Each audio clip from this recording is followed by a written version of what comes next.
Hello and welcome to another episode of Scrap Rabbit Gaming with me, Scrap Rabbit.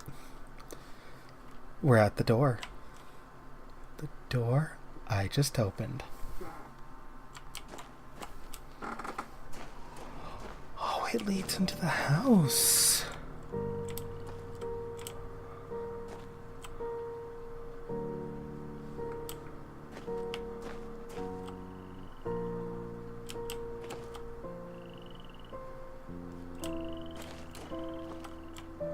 Okay, well, walk in, and this is the first thing there. So that's the first thing the designers... Welcome. Thank you. Want me to take a look at.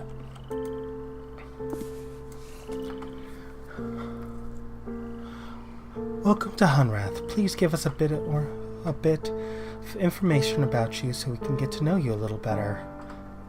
Name, date you came from, where you came from, circumstances under which you were taken. Okay. Samuel Karen, January 2017. Mamakara, Madagascar.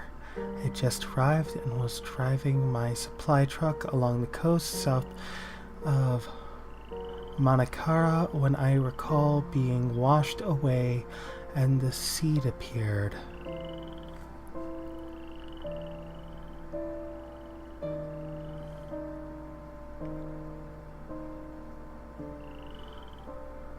Lucio Reicherbogen, 1942 March.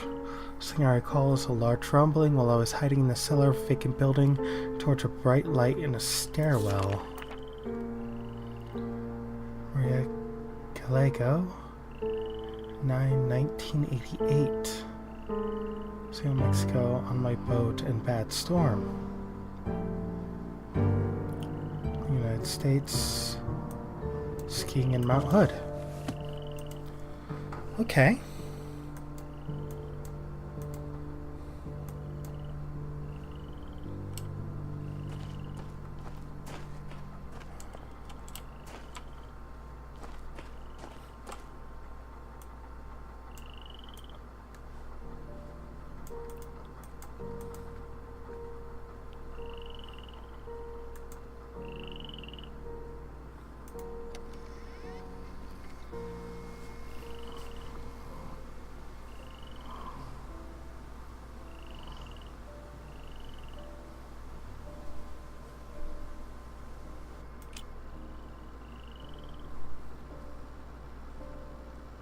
Probably just wasn't around.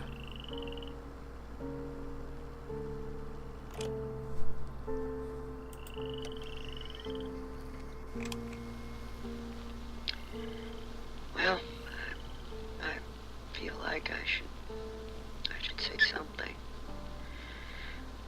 We haven't heard from Shavar, so.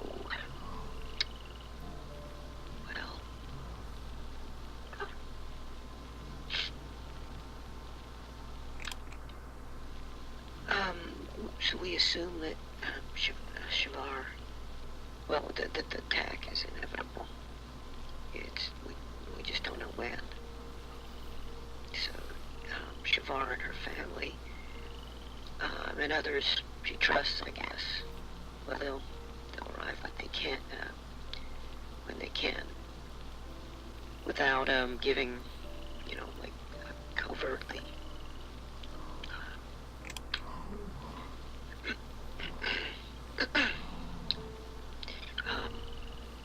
So the plan will happen, in spite of our,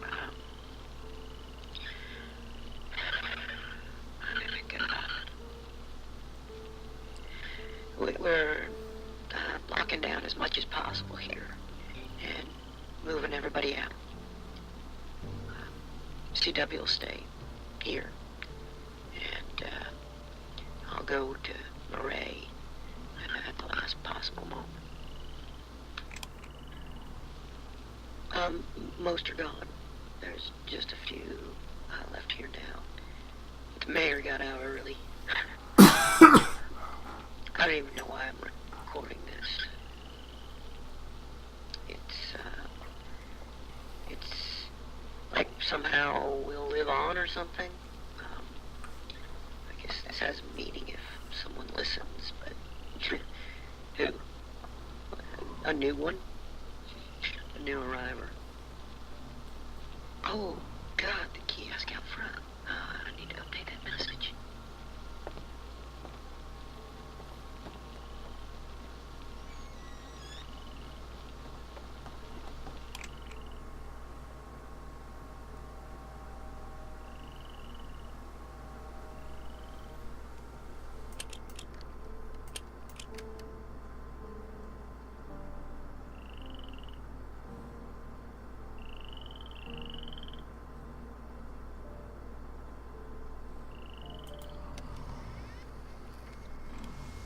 We all lost everything.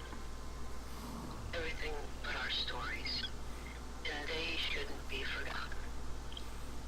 I was 3. It was April of 1983. Cecil, it was 1870 for you.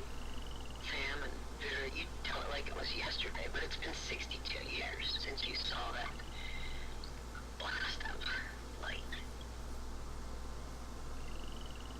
And that's where all of our news stories began. That light, it streaked across the sky, mesmerizing, but unnerving.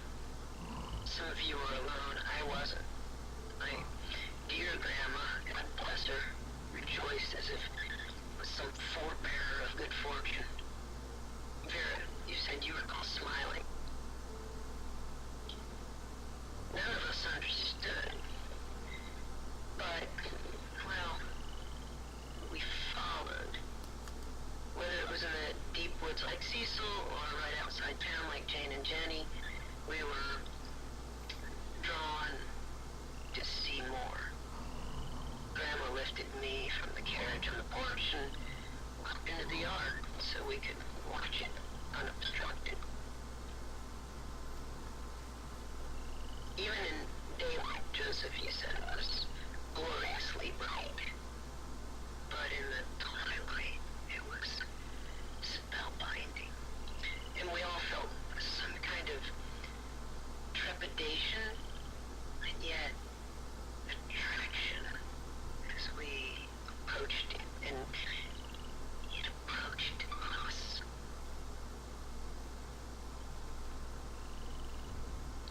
So close, so radiant, and that sound, deep and vibrant, organic. You all remember, there was no turning away. It advanced, almost like purposefully, spinning slowly until, well, it found us, each of us. We should tell these stories because it saved us, and there must be more.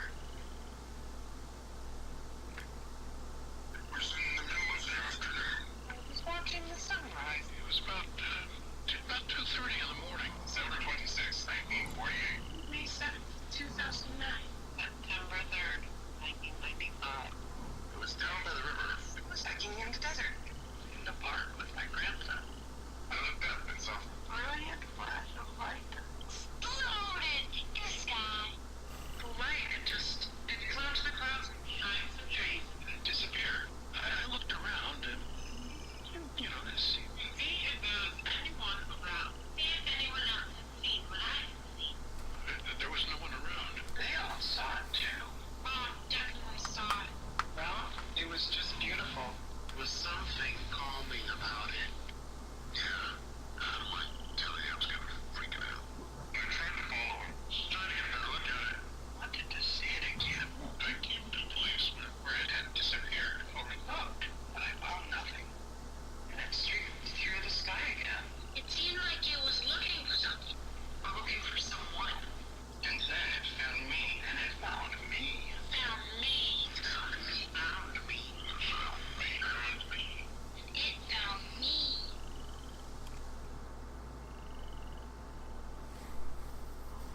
Well, hell.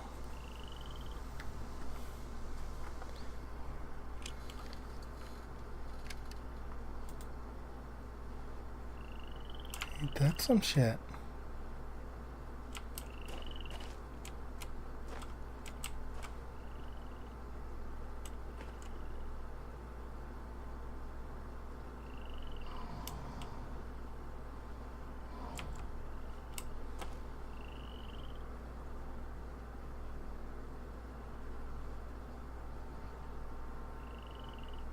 Happens at fruition, swap where, home when, maybe dead.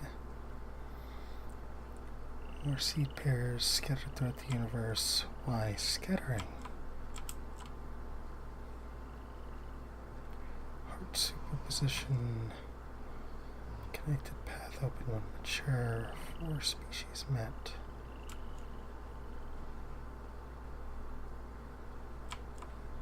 Seed pair. Swap. Speed.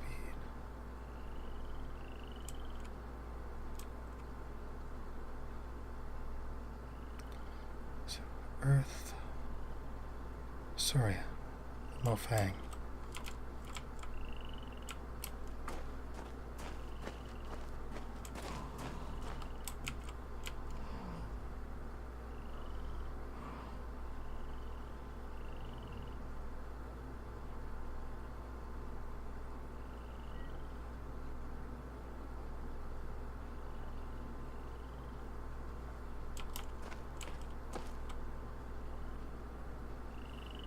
A lot of information.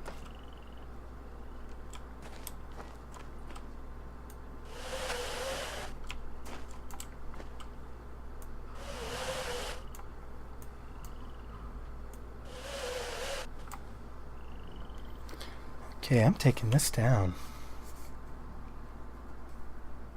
I think that's a 15.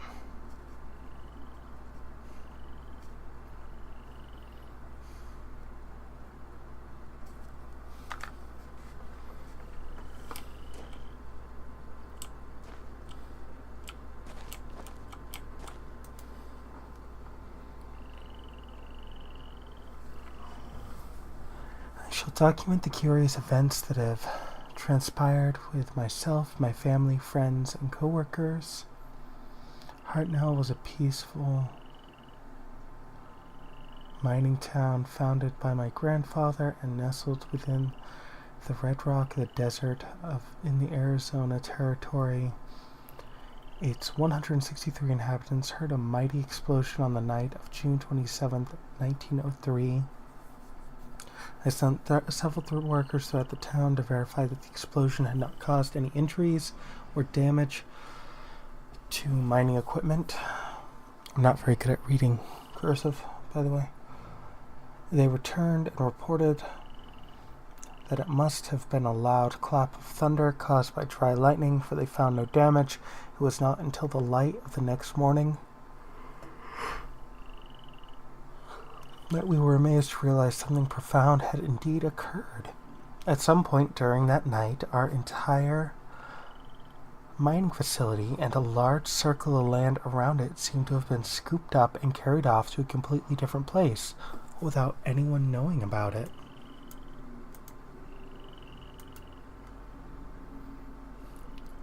The entire landscape outside of our circle of desert could only be described as alien. Large floating rocks could be seen in the distance. My apologies. No one had ever seen anything like it anywhere on Earth. We finally explored our new surroundings, hoping to find a way home. No way home was ever found. In fact, we soon discovered that what we take for granted now. Not only could we not get back home, we also could not access the landscape outside the desert.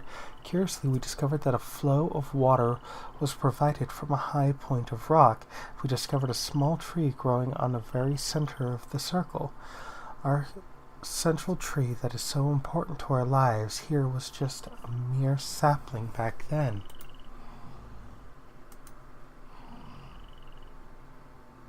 Species description: Mofang.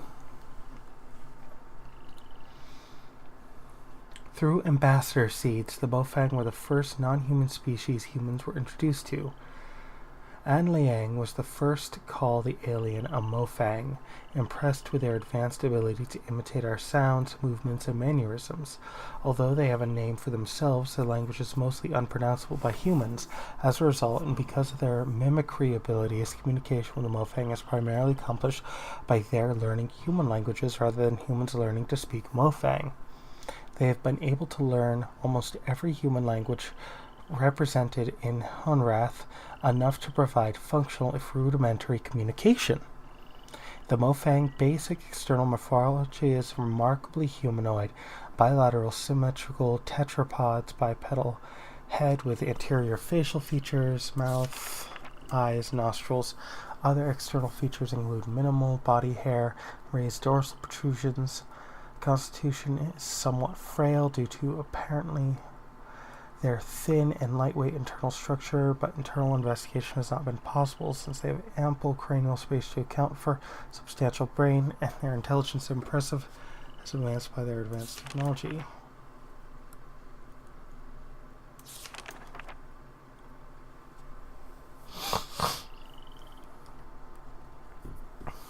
Arya. After a certain level of maturity and health of the tree, a passage opened at its base.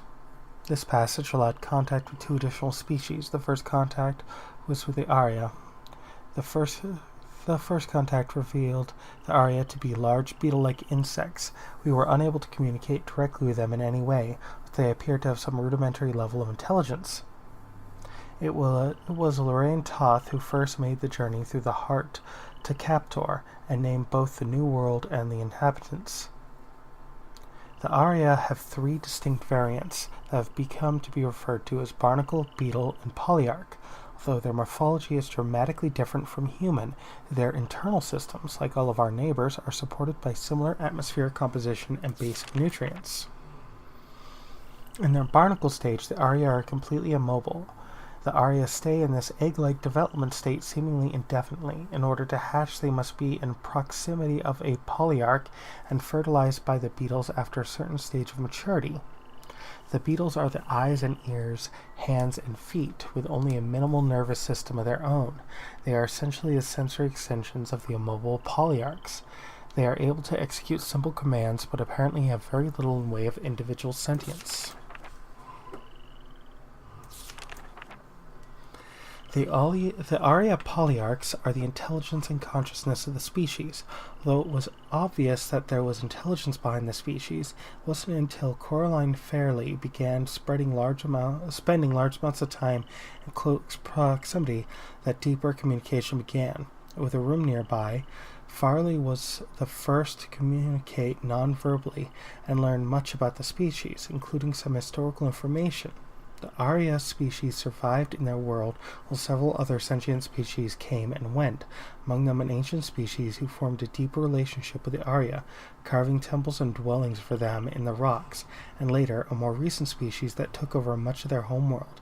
This latter species was especially adept at mechanical construction, using it mostly to capture and process large flying creatures, using the beetles as bait.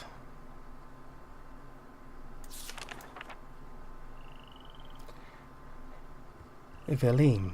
The final species to be discovered were the Veline. The Veline had been communicating with the Arya for many years through ambassador seeds, but became part of the larger community very shortly after the Arya. With a large and imposing frame and a form of communication based on a complex, multi-voice, low-frequency rumble, the initial introductions were intimidating. After several attempts, Amelie Vidal was able to begin some rudimentary communication and began visiting the Veline and Marais, which she named on a regular basis. She discovered a complex and amazing society that was able to use their technology in unexpected ways. They had the ability to quickly transform the world using extruded structures based on some form of complex miniature substrate material. Unlike the other worlds, the Veline sphere is scooped out of a Veline resettlement group that was preparing to set off into space and find a new homeworld. This was their way of life, to put themselves into stasis and scatter themselves through the stars. As mentioned previously, their appearance is imposing, standing about 9 feet tall with a distinct reptilian resemblance. They have 6 limbs, 2 muscular legs and arms, and a smaller set of arms. They control every aspect of their technology with their vocalizations, but over the years they have created control panels based on their number systems that allow other species to easier access elements of their technology. That's imposing.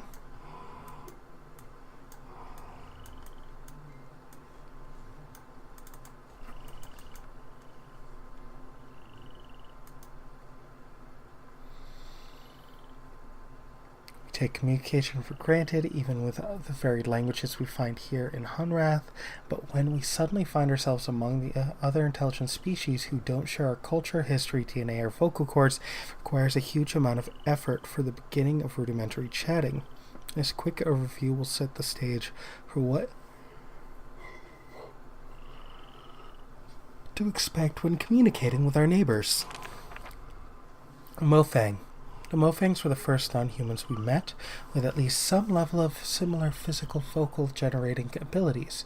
They picked up human words quickly. This early mimicry resulted in what the species became to be called. Even though they were able to mimic single words and simple phrases, it became evident over the years that huge grammatical differences were not easily overcome. Some have proposed that the difficulty may have arisen because the Mofang insisted on attempting to learn every human language, and as a result were never able to lock onto any consistent grammatical structure. Nevertheless, in spite of the rudimentary sentence construction, it has been very easy to communicate, and it has been unnecessary for us to learn their language. Beyond a few simple phrases and proper names. If you'd like to learn more about communication with the Mofang, please contact Tam. Valine. The Valine have presented a particular communication challenge. From what we can gather, they produce sounds using 2 large reed-like structures inside opposite sides of their heads. These vibrations generated are channeled to resonance chambers in their skulls, where they are combined into a complex low-frequency dual tone. The low-frequency bitonal sounds are not only hard for humans to hear and resolve, but impossible for us to mimic. And the Valine's hearing is also oriented towards low frequency, so they're unable to hear most of the sounds associated with human speech. Therefore, communication with Valine is relied on technology. They have adapted consoles, which the Valine fluently control with vocalizations, for use by other species. Over the years, some individuals of other species, including a few humans, have learned to communicate very efficiently using this method. Humans have been able to pick out some higher frequency characteristics of certain key Valine words over the years, and although we can't speak to them in a way that the Valines can understand, we are occasionally able to hear and recognize these words when spoken distinctly by the Valine. If you'd like to learn more about communication with the Valine, please contact Vito. Aria. None of the stages... Arai? None of the stages of the Arai morphology have any vocalization apparatus. Because of the obvious synchronization of the barnacle flash and the ability of the pawns to provide for and address the needs of the polyarchs, it was assumed that the species could communicate effectively. It was not until Farley began to spend large amounts of time in the polymarch antechambers the first clues to this communication became evident. After months of research,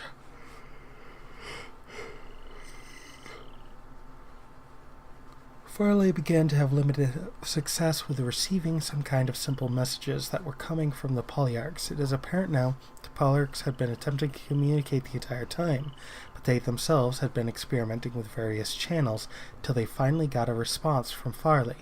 After this breakthrough, others were able to tune in to the polyarchs and learn to listen.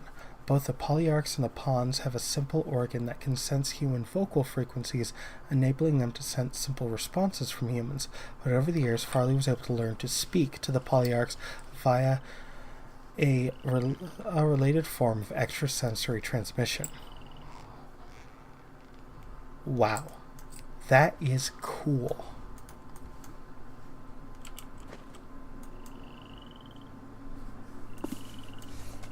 Seed information. Wow, that is really light.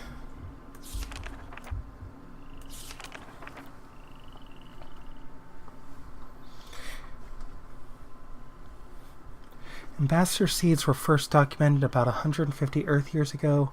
They occur about once every 400 days if the trees remain healthy. Natural seed swaps occur between pairs of seeds that we now know, drop simultaneously from healthy trees and paired sphere. When each seed was touched by species in sphere, the swap occurred, sending an ambassador from each sphere to the paired sphere. Location of the swaps is defined by the location of the pairs of seeds. After the first swap, the seeds recharged quickly, allowing for a quick return. First meetings were intense but naturally short. It was quite a surprise for both the Mofang and us.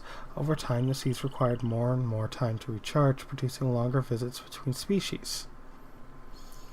Everyone who arrives is familiar with collector seeds. The bright light that we were all drawn to right before the event that brought us here is a collector seed. New arrivers may not be aware of is that these seeds, like all seeds, come in pairs. When the tree drops a collector seed on the ground, it signals that its twin has begun its quest for a new being. That search may take hours or it may take years. When an appropriate situation, a natural threat of death, is found, the seed activates and swaps a smaller but varying size sphere from Earth or whatever appropriate homeworld here to Hunrath. As Hunrath becomes more popular, we would watch for newly dropped collector seeds, collect it, and place it in the entry canyon area. This allowed us to provide a more predictable entry experience for new arrivers and provide a single area to collect any resources that may have come along with the new arriver. Like ambassador seeds and mother seeds, collector seeds do not seem to arrive. The inner core is spent, leaving only the lifeless outer husk. Mother seeds, postulated but unverified, first suggested by Amelia Hamsa, 2232BH. The notion of mother seeds extrapolates the behavior of the lesser seeds to a superseed. She posited that the process that actually created the pair spheres was similar to all other swaps, but on a much greater scale. The idea that two seeds from a mother tree were scattered on the galactic winds to find appropriately similar environments. When matches were found, some process was triggered that swapped large portions of the landscape between different worlds. Amelia further noted that the tree's location in the center of the sphere suggested that the tree grew from these mother seeds. So the similarities, it has been conjectured that reswapping the entire environment spheres might be possible with a larger scale version of the ambassador seed machine.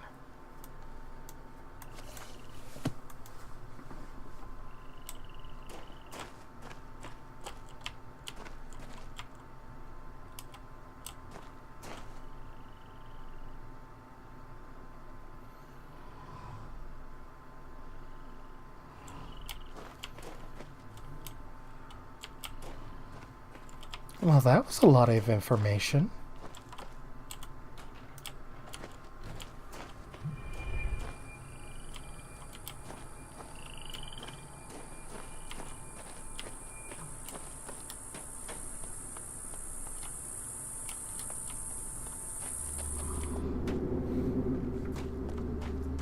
I wonder what happens.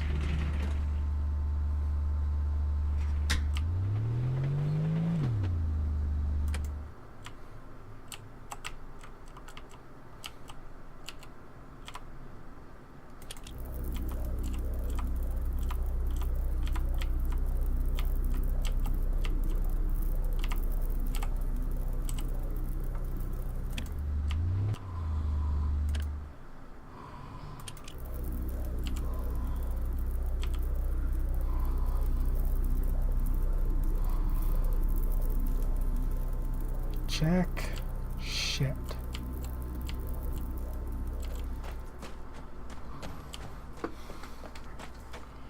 Oh, what was the point of all this then? Why send me up here if it wasn't for that?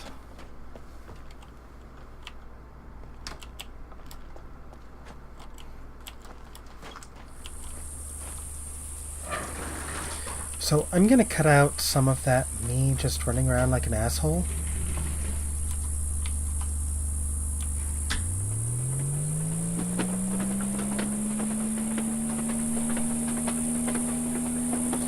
Because as much as you all love when I'm running around like an asshole,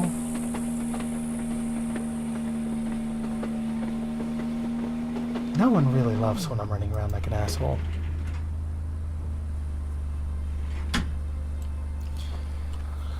Anyways, that's it for this episode. Thank you all for watching. Have a wonderful evening.